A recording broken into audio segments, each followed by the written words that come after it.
Hello student, today we are going to discuss about inverse trigonometric function. In this chapter we study definition of function and definition of inverse function. तो student जब आप inverse function का definition समझ लेंगे तो easy way में आप inverse trigonometric function का डेफिनेशन समझ लेंगे। और जैसे ही इनवर्स ट्रिग्नोमेट्रिक फंक्शन का डेफिनेशन आपको समझ में आ जाएगा, तुरंत उस फंक्शन का आप डोमेन रेंज कैलकुलेट कर लेंगे, जो कि जेईई मेंस में पूछा जाता है स्टूडेंट। यूपी बोर्ड एग्जाम में भी पूछा जाता है स्टूडेंट। ट्रिग्नोमेट्रिक फंक्शन का जब डोमेन रेंज आपको लर्न होगा तो फर्स्ट एक्सरसाइज सॉल्व होगा। इनवर्स ट्रिग्नोमेट्रिक फंक्शन का जो फर्स्ट एक्सरसाइज है, आपको जब डोमेन रेंज लर्न होगा तभी सॉल्व कर पाएंगे। तो स्टूडेंट दोनों लहजे से यह चैप्टर इंपॉर्टेंट है, कंपटीशन के पर्पज से भी और यूपी बोर्ड एग्जाम में भी। जो फर्स्ट एक्सरसाइज है इनवर्स ट्रिग्नोमेट्रिक फंक्शन के डेफिनेशन यूज करके सॉल्व करते हैं। और यही नहीं स्टूडेंट, इसका रेंज और डोमेन यूज किया जाता है। ज्यादातर स्टूडेंट रेंज ही यूज होता है। इनवर्स ट्रिग्नोमेट्रिक फंक्शन का जब रेंज पता होता है तो इजी वे में क्वेश्चन सॉल्व कर लेते हैं। तो स्टूडेंट स्टार्ट करते हैं फंक्शन उसके बाद इनवर्स फंक्शन क्या होता है। जब इनवर्स फंक्शन समझ जाएंगे तभी इनवर्स ट्रिग्नोमेट्रिक फंक्शन आपको समझ में आएगा। तो स्टूडेंट इसी वजह से मैं प्रीवियस वीडियो सेंड किया था कि आप लोग प्रीवियस नॉलेज गेन कर लीजिए, जिससे कि इनवर्स ट्रिग्नोमेट्रिक फंक्शन पर जब वीडियो देंगे तो इजी वे में आप अंडरस्टैंड कर सकें। तो स्टूडेंट स्टार्ट करते हैं फंक्शन। तो स्टूडेंट देखिए, मेरा जो टॉपिक है inverse trigonometric inverse trigonometric function, जिसको हम हिंदी में बोलते हैं प्रतिलोम त्रिकोणमितीय फलन। प्रतिलोम त्रिकोणमितीय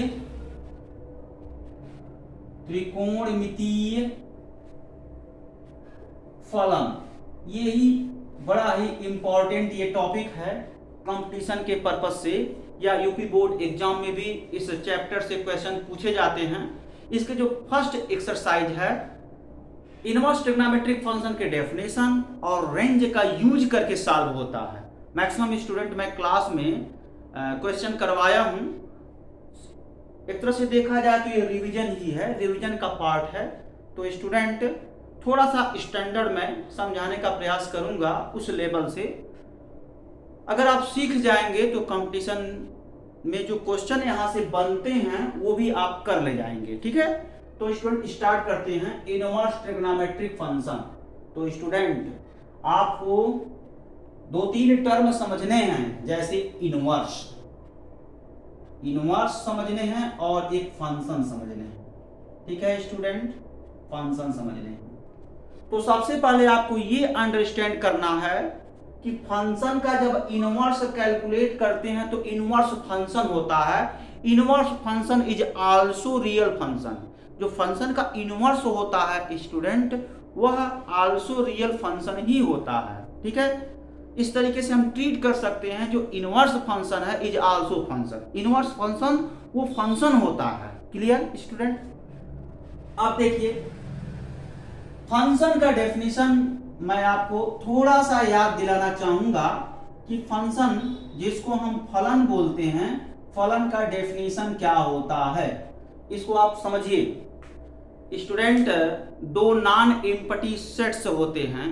2 नॉन एम्प्टी सेट्स में एक स्पेशल टाइप का रिलेशन होता है। उस स्पेशल टाइप के रिलेशन को ही फंक्शन बोलते हैं। फिर से सुनिए स्टूडेंट, 2 नॉन एम्प्टी सेट्स होते हैं। दोनों नॉन एम्प्टी सेट्स में एक विशेष संबंध होता है। उसी संबंध को हम फलन कहते हैं। किस टाइप का विशेष संबंध होता है वह सुनिए अच्छे से। तो स्टूडेंट, समुच्चय ए के प्रत्येक अवयव का अद्वितीय प्रतिबिंब समुच्चय बी में बन जाता है, तो ऐसे में इस प्रकार के विशेष संबंध को फलन कहते हैं। ठीक है, तो ऐसे समझिए student, f maps a to b is said to be function. This is a special type relation. This special type relation are called function. If f is operated all element of sets A which gives unique image of sets B. मतलब student, f एक type का operator है। यह f sets A के all element पर operate करता है। Operate करके ऑल एलिमेंट का यूनिक इमेज सेट्स B में ऑब्टेन करता है। इस टाइप के ऑपरेटर को हम फंक्शन बोलते हैं। ओके स्टूडेंट्स, मैं क्लास में भी डिटेल में समझाया था, वीडियो लेक्चर के दौरान मैं रिवीजन करा दिया। Clear student? तो यहां से देखिए, आप इस डायग्राम से समझ सकते हैं, ये सेट्स A सेट्स B। यहां पर हम ऑब्जेक्ट अगर पुट करें A B C D E F, और यहां से देखिए A एलिमेंट का इमेज 1 हो गया, B एलिमेंट का इमेज ये आपका 2 हो गया, C एलिमेंट का इमेज 3 हो गया, D एलिमेंट का इमेज 4 हो गया, E एलिमेंट का इमेज 5, F एलिमेंट का इमेज 6 हो गया। तो स्टूडेंट देख सकते हैं, ये इस स्पेशल टाइप के रिलेशन को हम क्या बोलते हैं? फंक्शन बोलते हैं। यही जो है फंक्शन है स्टूडेंट, इसी को फलन कहते हैं। इसके टाइप भी हम बताए थे student, onto mapping, into mapping, मतलब आच्छादक प्रतिचित्रण, अंतरक्षेपी प्रतिचित्रण, और बताए थे student many one onto mapping, many one into mapping, one one onto mapping, one one into mapping. ये इसके टाइप हैं। स्टूडेंट अच्छे से समझिए, एकाएकी आच्छादक प्रतिचित्रण, एकाएकी अंतरक्षेपी प्रतिचित्रण। ओके स्टूडेंट, ठीक है ना? बहुएक आच्छादक प्रतिचित्रण, बहुएक अंतरक्षेपी प्रतिचित्रण, यह फलन के प्रकार हैं, जो कि डिटेल में हम क्लास में समझा दिए थे। मैं वीडियो लेक्चर भी दिया था इस पर, कि आप लोग रिवीजन कर सकें। ठीक है, तो प्रश्न ये है स्टूडेंट, क्या ऑल फंक्शन का, जितने अभी जस्ट हम फंक्शन के टाइप बताए हैं, क्या ऑल फंक्शन का इनवर्स एग्जिस्ट करता है? तो जवाब में आता है नहीं। स्टूडेंट, उसी फंक्शन का हम इनवर्स फंक्शन कैलकुलेट कर सकते हैं जो फंक्शन 1 ऑन्टो हो। सुन लीजिए स्टूडेंट अच्छे से, बड़े ही इंपॉर्टेंट फैक्ट है। उसी फंक्शन का हम इनवर्स कैलकुलेट कर सकते हैं जो फंक्शन 1 ऑन्टो बना रहा हो। इसका मतलब ये हुआ स्टूडेंट, जरा अच्छे से समझिए, f maps A to B, f maps A to B, its inverse exists if f is formed from A to B 1 onto mapping. अच्छे से समझिए student, f maps A to B इस प्रकार का फलन है। इस फलन को हम f इनवर्स का अस्तित्व कह सकते हैं। कब कहेंगे? जब f बनाता है एकाएकी आच्छादक। क्या बनाता है स्टूडेंट? एकाएकी आच्छादक। एकाएकी आच्छादक बनाएगा तभी हम f इनवर्स कैलकुलेट कर सकते हैं, तभी फंक्शन का इनवर्स एग्जिस्ट हो सकता है। तो स्टूडेंट, क्या बहुएक आच्छादक या बहुएक अंतरक्षेपी या एकाएकी अंतरक्षेपी पर क्या इनवर्स निकाल सकते हैं? तो जवाब में आया नहीं। नहीं स्टूडेंट, नहीं निकाल सकते हैं। अगर mapping whenever f form from A to B is 1 into or many one into, then its inverse does not exist। जो इसके इनवर्स होंगे वह इनवर्स एग्जिस्ट नहीं करेंगे। इनवर्स तभी एग्जिस्ट करेगा जब फंक्शन 1 ऑन 2 हो। इस बात का ध्यान रखिए स्टूडेंट, 1 ऑन 2 रहेगा तभी इनवर्स एग्जिस्ट करेगा। तो ये आपका जो है कॉन्सेप्ट है। तो मैं यहां थोड़ा सा लिखूंगा स्टूडेंट, यहां तो देखिए शॉर्ट में, F maps A to B, F inverse map B to A. किसी भी फंक्शन का, जरा बात समझिए स्टूडेंट, किसी भी फंक्शन का आप इनवर्स तभी एग्जिस्ट करा पाएंगे, कब करा पाएंगे, when f is 1 on 2, 1 on 2 अगर मैपिंग होगा स्टूडेंट तभी आप इनवर्स एग्जिस्ट करा पाएंगे। यहां लिख सकते हैं f inverse exist when f is 1 on 2 mapping. ठीक है स्टूडेंट, हिंदी में भी समझ सकते हैं। f maps a to b एक प्रकार का प्रतिचित्रण है। इस प्रतिचित्रण से हम प्रतिलोम प्रतिचित्रण प्राप्त कर सकते हैं, मतलब प्रतिलोम फलन प्राप्त कर सकते हैं। कब करेंगे, जब f एकाएकी आच्छादक हो जाए। क्या हो जाए, एकाएकी आच्छादक हो जाए। तो स्टूडेंट ये आप नोट करिए।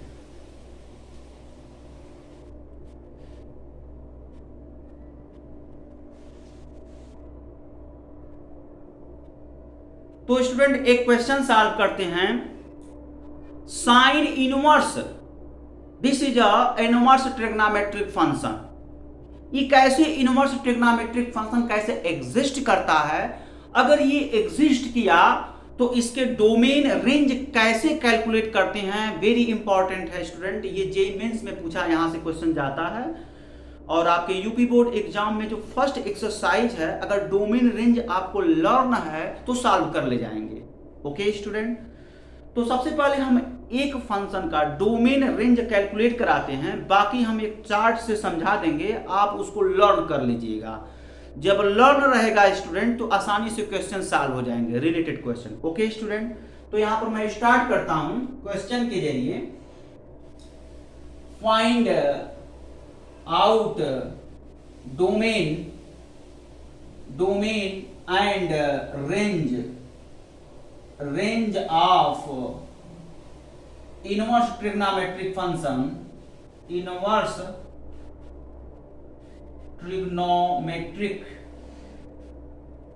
Trigonometric function sine inverse x। इसी का डोमेन एंड रेंज कैलकुलेट करना है स्टूडेंट। समझिए, साइन इनवर्स x का डोमेन रेंज कैलकुलेट करना है। हिंदी में भी क्वेश्चन लिख सकते हैं, साइन इनवर्स x का प्रांत तथा परिसर ज्ञात कीजिए। ठीक है, साइन इनवर्स x का प्रांत तथा परिसर ज्ञात कीजिए।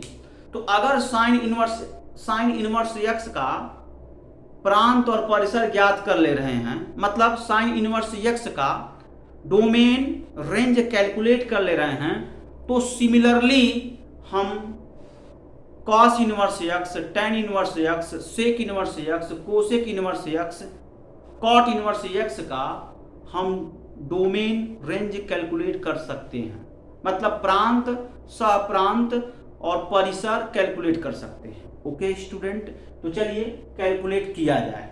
ठीक है, तो सबसे पहले देखिए, साइन इनवर्स x मींस हमें यहां पर ट्रिग्नोमेट्रिक फंक्शन कैलकुलेट करना है, मतलब ट्रिग्नोमेट्रिक फंक्शन कंसीडर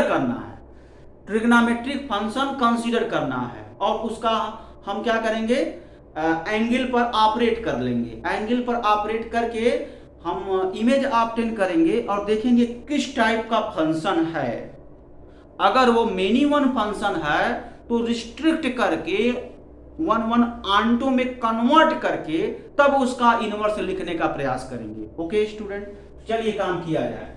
तो मैं यहाँ साइन इनवर्स है। आपको बता दूं स्टूडेंट, जो ट्रिग्नोमेट्रिक फंक्शन होता है मैथमेटिक्स का एक ब्रांच है। In mathematics trigonometric function is a real valued function whenever sin operator operate angle which gives image in form of ratio of two side of triangle।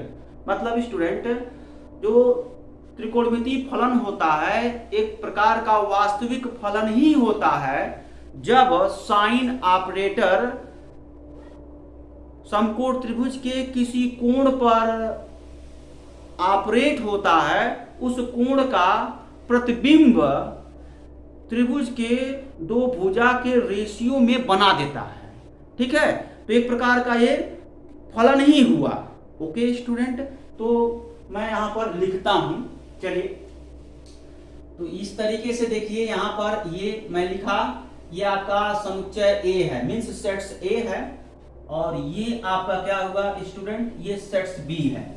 यहां पर मैं angle लिखूंगा क्योंकि साइन फंक्शन है, तो एंगल लिखिए, ये आपका हो गया 0, ठीक है, ये आपका हो गया पाई, ये आपका हो गया 2 पाई। ओके, यहां से हो गया माइनस पाई, ठीक है, ये माइनस पाई हुआ, और -2 पाई डॉट डॉट, यहां भी डॉट डॉट होगा। ठीक है, तो स्टूडेंट अगर ये 0 डिग्री है तो साइन 0 डिग्री का वैल्यू क्या हो गया, 0 ही होगा। ठीक है ना, यहां से देखिए साइन पाई का वैल्यू भी 0 होगा, साइन 2 पाई का भी वैल्यू 0 होगा, और यहां से देखिए साइन माइनस पाई का वैल्यू आपको पता है student, sine minus theta equal to minus of sine theta, it means sine minus pi equal to minus of sine pi. When sine pi equal to 0 then sine minus pi also equal to 0। तो student यहां पर हम बात बोल सकते हैं, अगर sign minus पाई का वैल्यू भी 0 पर जा रहा है, यानी इस तरीके से ये भी 0 है और ये भी 0 चला जाएगा, तो आप देख सकते हो स्टूडेंट, ये जो मैपिंग, अगर मान लीजिए इसके बीच में हम पाई बाई 2 ले लें तो साइन पाई बाई 2 का वैल्यू क्या हो जाएगा, समझिए, ये 1 होगा, और माइनस पाई बाई 2 ले लूं तो माइनस पाई बाई 2, इसका वैल्यू क्या होगा, ये आपका हो जाएगा -1 हो जाएगा। ओके स्टूडेंट, तो आप ध्यान से देखो ये मैपिंग किस टाइप का है, बताइए स्टूडेंट, ये मैपिंग किस टाइप का है।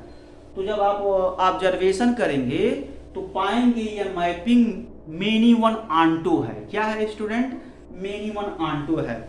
तो स्टूडेंट अभी जस्ट बताए हैं, किसी भी फंक्शन का इनवर्स तभी कैलकुलेट कर पाएंगे जब वो फंक्शन 1 ऑनटू हो। फिर से सुनिए स्टूडेंट, किसी भी फलन का प्रतिलोम फलन तभी कैलकुलेट कर पाएंगे जब वो फलन एकाएकी आच्छादक हो, मतलब 1 ऑनटू हो। तो यहां पर आप देख सकते हैं स्टूडेंट, अगर बात करें f maps A to B, तो यहां पर पा जाएंगे एफ इज 1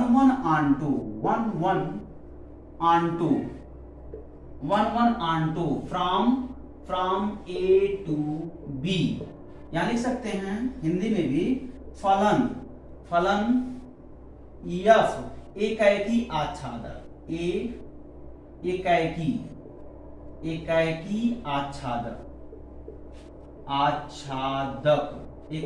आच्छादक, कहां से कहां तक, ए से बी तक एकाएकी आच्छादक। तो ये बताइए student, sorry student, very sorry, यहां से देखिए ये फलन क्या है, ये 1 नहीं है, मेनी 1 है। वेरी सॉरी स्टूडेंट, ये मेनी 1 है, मेनी 1 ऑनटू, मतलब बहु एक आच्छादक। क्या है, बहु एक आच्छादक है ना, बहु एक आच्छादक है। तो इस तरीके से आप सोचिए इनवर्स कब एग्जिस्ट करेगा, जब f 1 ऑनटू हो जाए। यहां पर f क्या है, यहां पर f मिनिमम ऑनटू है, मींस बहु एक आच्छादक है, तो f inverse does not exist, मतलब f इनवर्स का अस्तित्व नहीं होगा, तब तो आपके मुताबिक ये सोचेंगे, तब तो प्रतिलोम त्रिकोणमितीय फलन नहीं बनना चाहिए या इनवर्स ट्रिग्नोमेट्रिक फंक्शन नहीं बनना चाहिए। स्टूडेंट बनता है। कैसे बनता है? तो सबसे पहले स्टूडेंट हमारा यही काम है, इस फंक्शन को जो मिनिमम आंटो फंक्शन है, मतलब जो बहु एक आच्छादक है, इस फलन को एकाएकी आच्छादक में बदल दें, मतलब वन वन आंटो में चेंज कर दें। तो चेंज कैसे होगा?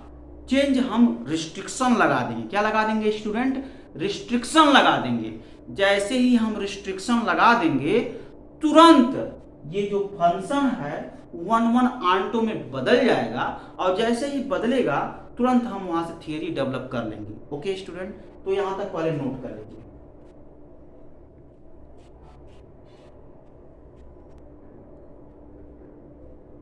तो स्टूडेंट अब हम क्या करेंगे? अब हम रिस्ट्रिक्शन लगा रहे हैं। अब क्वेश्चन ये है रिस्ट्रिक्शन कैसे लगाएं? तो आप देख सकते हो स्टूडेंट, किसी भी फंक्शन का जो इमेज होता है, किसी भी फंक्शन, जैसे मान लीजिए फंक्शन है तो सेट से ए के जो ऑब्जेक्ट होते हैं उसका इमेज सेट से बी में मिलता है, तो वो किस पर डिपेंड करता है? डोमेन पर। तो स्टूडेंट ये जो डोमेन दिख रहा है, इसी डोमेन में हम रिस्ट्रिक्शन लगाएंगे। मतलब इसको आप हिंदी में प्रांत बोलते हो ना, इसी प्रांत में हम रिस्ट्रिक्शन लगा देंगे। रिस्ट्रिक्शन को हिंदी में प्रतिबंध बोलते हैं। इसको हम क्या करेंगे? इसी प्रांत में प्रतिबंधित कर देंगे, रिस्ट्रिक्ट कर देंगे। चलिए रिस्ट्रिक्ट किया जाए। कैसे रिस्ट्रिक्ट करेंगे? देखिए मैं इसको लिख देता हूं प्रांत, ये आपका हो गया है सह प्रांत। ओके स्टूडेंट, इसको बोलते हैं अंग्रेजी में डोमेन, इसको बोलते हैं कोडोमेन, है ना स्टूडेंट। अब क्या करेंगे? रिस्ट्रिक्शन लगाने जा रहे हैं। चलिए रिस्ट्रिक्ट, इसमें रिस्ट्रिक्शन लगाएंगे डोमेन में, मींस प्रांत में। रिस्ट्रिक्शन को हिंदी में प्रतिबंध बोलते हैं। ये सेट्स ए, और यहां से देखिए स्टूडेंट्स ये सेट्स बी है। तो यहां पर देखिए जीरो टेकन करेंगे स्टूडेंट, जीरो के जस्ट अपर साइड में π/2 टेकन किया, लोअर साइड में -π/2 टेकन किया। और यहां से देखिए स्टूडेंट, जब 0 डिग्री पर साइन ऑपरेट होगा तो इसका वैल्यू आ गया 0 पर, और π/2 पर जब साइन ऑपरेट करेगा तो ये वैल्यू कितना आ जाएगा? 1, और -π/2 पर जब साइन ऑपरेट करेगा तो ये वैल्यू कितना आ जाएगा? -1 हो गया स्टूडेंट। और इसके बीच में कोई एलिमेंट लेते हैं तो इस पर साइन ऑपरेट करेंगे, वो भी 0 1 के बीच में कोई एलिमेंट होगा। ओके स्टूडेंट, और यहां से देखिए यहां पर कोई एलिमेंट लेते हैं, इस पर साइन ऑपरेट करेंगे, वो भी 0 और -1 के बीच में कोई एलिमेंट होगा। ओके स्टूडेंट, अब यहां से देख सकते हो इस मैपिंग का ऑब्जर्वेशन कर लीजिए। तो ये मैपिंग क्या हुआ स्टूडेंट? 1 1 ऑन्टो क्रिएट हो गया। ओके स्टूडेंट, रिस्ट्रिक्शन लगाने पर ये 1 1 ऑन्टो हो गया। रिस्ट्रिक्शन कैसे लगाएंगे? यहां से देखिए ये जो एलिमेंट है स्टूडेंट, यहां से इसके बाद के जो एलिमेंट है इसको इग्नोर कर देंगे, इसको इग्नोर कर देंगे स्टूडेंट। देखिए मैं यहाँ पर मार्कर कर दे रहा हूँ, इग्नोर कर दिया, और इसके बिलो वाले एलिमेंट को भी इग्नोर कर दिया। ये जितना बचा स्टूडेंट π/2 0 -π/2 वही राइट कर लिया, और उस पर हमने क्या किया?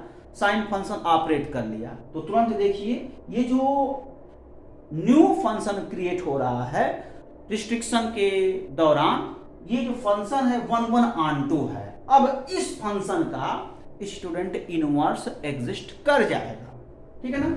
ये आपका हो गया डोमेन, डोमेन, और ये आपका हो गया कोडोमेन, कोडोमेन। ठीक है ना? प्रांत, सप्रांत, सप्रांत। ठीक है, यहां लिख सकते हैं F maps A to B।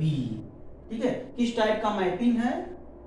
F is 1 1 onto, onto from A to B। Okay student, structure देखने से पता चल गया। F is 1 1 onto from A to B। इसमें आप ऑब्जर्व कर सकते हैं, यहां पर आप देख सकते हैं मोर देन 1 ऑब्जेक्ट का इमेज सेम हो रहा है। The observation first structure the obtain more than one object of sets A which gives same image ये same image, this type of mapping are called many one mapping. क्या है? Many one mapping. और यहाँ पर ये भी देख रहे हैं ऑल ऑब्जेक्ट का प्री इमेज सेट्स ए में ऑब्टेन हो रहा है, तो मिनिमम ऑन टू हो गया। ओके स्टूडेंट्स, जबकि यहाँ देख सकते हैं स्टूडेंट वन ऑब्जेक्ट का वन इमेज है, वन ऑब्जेक्ट का वन इमेज है और डिफरेंट डिफरेंट ऑब्जेक्ट का डिफरेंट डिफरेंट इमेज है। सो स्टूडेंट इस टाइप के इमेज को हम वन वन ऑन्टो मैपिंग बोलेंगे। ओके स्टूडेंट, तो ये राइट कर लीजिए।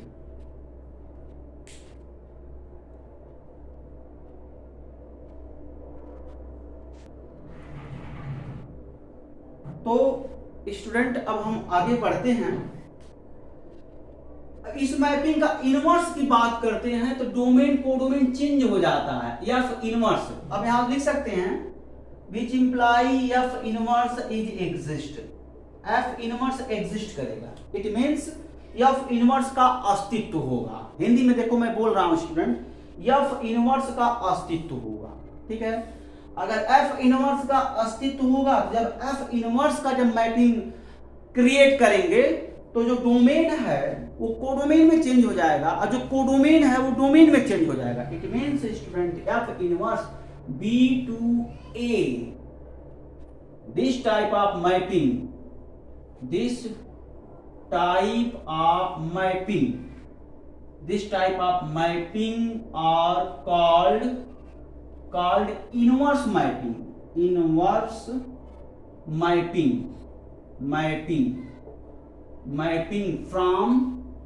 from B to A। ठीक है, इस प्रकार के फलन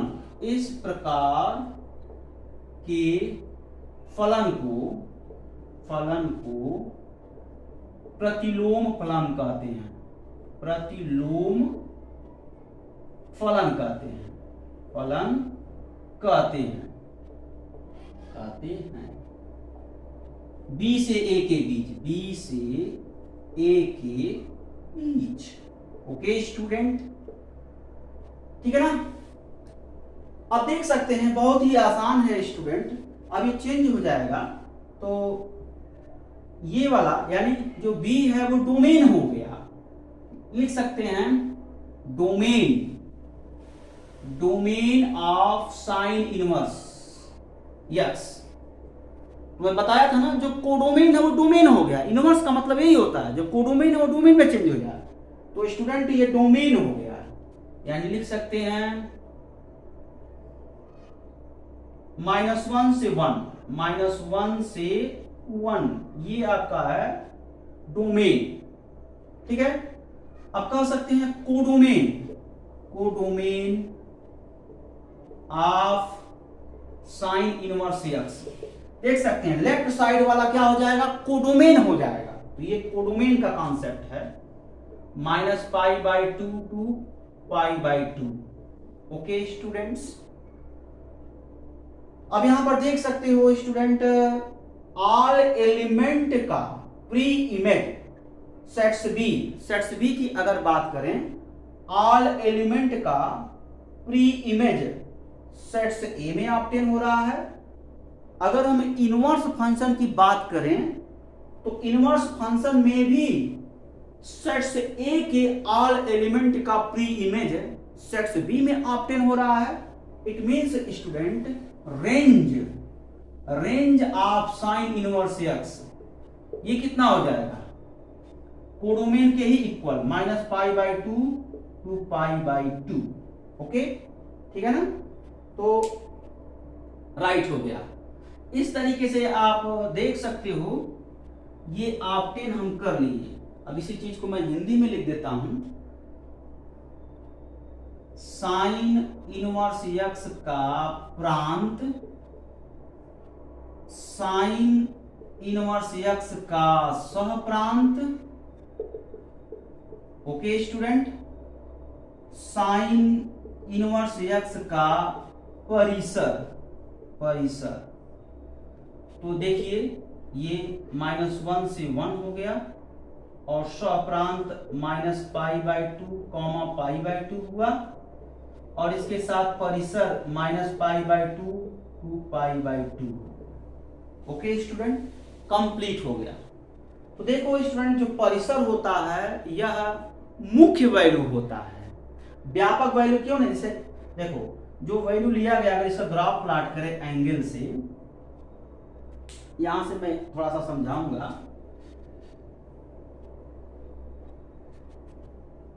यहां देखिए, सबसे टॉप पर मैं यहां ग्राफ बना रहा हूं। ये यहां पर देखो थीटा होता है 0 डिग्री स्टूडेंट, यहां पर थीटा π/2 होता है। यहां से 0 डिग्री से यहां पर टच करेंगे तो ये π/2 हुआ, ये एंटी क्लॉकवाइज में। और यहां से देखिए स्टूडेंट, यहां से जब क्लॉकवाइज डायरेक्शन में जाएंगे तो यहां पर थीटा हो गया आपका π/2 और यहां पर थीटा हो गया -π/2 जब क्लॉकवाइज रोटेट करेंगे तो। ओके, और वैसे अगर एंटी क्लॉकवाइज में देखिए, यहां पर जब मैं क्लॉकवाइज डायरेक्शन में गया तब थीटा -π/2 हुआ।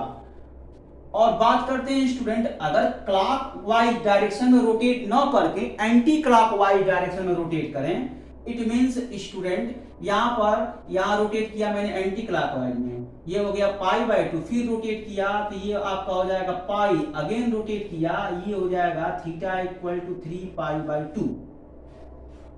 तो देखिए यहां पर देखिए साइन का जो वैल्यू साइन थीटा ये पॉजिटिव होता है फर्स्ट क्वाड्रेंट में, साइन पॉजिटिव।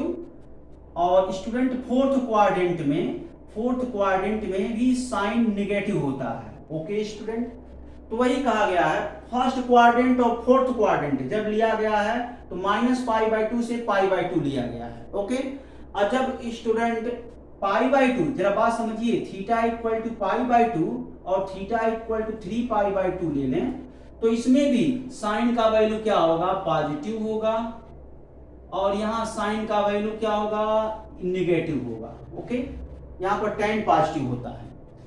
तो ये भी एंगल ले सकते हैं स्टूडेंट, बट लैंग्वेज का फर्क पड़ता है। स्टैंडर्ड जो लैंग्वेज है वो -π/2 से π/2 ही लिया गया, मतलब प्रिंसिपल वैल्यू ही लिया जाता है, और ये जनरल वैल्यू की कैटेगरी में आ जाता है। तो जो रेंज कैलकुलेट करते हैं इनवर्स ट्रिग्नोमेट्रिक फंक्शन में, वो हम प्रिंसिपल ब्रांच लेते हैं, जनरल ब्रांच नहीं लेते हैं। तो प्रिंसिपल ब्रांच की कैटेगरी में ये आपका फर्स्ट क्वाड्रेंट, ये आपका फोर्थ क्वाड्रेंट ही होता है, फर्स्ट फोर्थ क्वाड्रेंट ही टेकन करते हैं। तो एंगल क्या होगा, -π/2 टू π/2 होगा।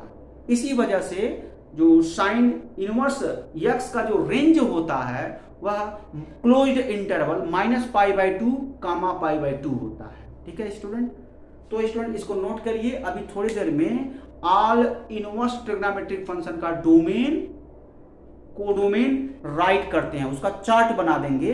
जैसे हम साइन इनवर्स x का कैलकुलेट किए हैं वैसे ही cos inverse x, tan inverse x, cot inverse x, sec inverse x, cosec inverse x का भी हम रेंज डोमेन कैलकुलेट कर सकते हैं। तो स्टूडेंट मैं चार्ट में राइट करा दूंगा, आप उसको लर्न करेंगे। ठीक है, क्योंकि वो जो है रेंज डोमेन कंपटीशन एग्जाम में पूछे जाते हैं और आपके फर्स्ट एक्सरसाइज भी सॉल्व होता है उसका यूज करके। ठीक है, तो राइट करिए इसको।